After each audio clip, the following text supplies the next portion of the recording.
Good evening, I'm Herman Green and welcome to the Business Day. The Bank of Jamaica is changing the rate at which it purchases cash from cambios. It currently buys foreign exchange from cambios at a discount rate of 0.25% of the midday rate. But effective May 1, Bank of Jamaica will purchase cash from cambios at the midday rate discounted by 2%. Cambios are required to sell just under 20% of their foreign exchange to the BOJ. A statement from the central bank pointed to the cost of handling cash and the fact that cambios have to bear the burden of a discount while paying market rates for cash transactions in the foreign exchange market. It says this premium is now being removed to bring the bank's exchange rate for cash surrenders in line with the market rates for cash. According to the BOJ, this move removes any possible distortion in the market that may arise from its trades with cambios. Foreign exchange trading ended today with the US dollar selling for $128.76. The Canadian dollar closed at $100.55, while the pound sterling traded at $176.24. The euro ended the trading day at $158.23.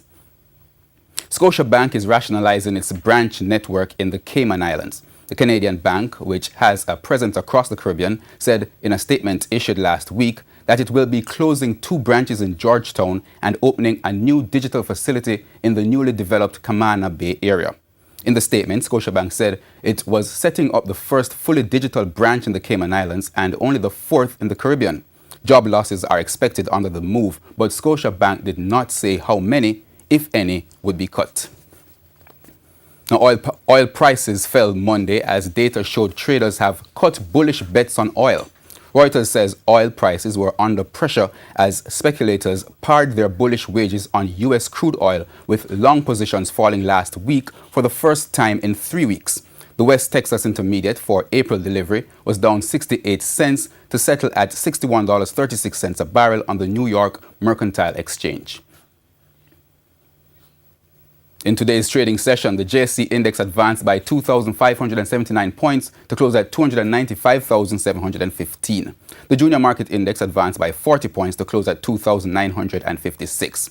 The stocks recording most gains were Barita Investments, Access Financial Services, Scotia Group, Epley, Jetcon Corporation, and 1834 Investments. The stocks leading the losers were JMMB 6.5%, Derrimon Trading, General Accident Insurance, Main Event Entertainment, Jamaican Teas, and Berger Paints.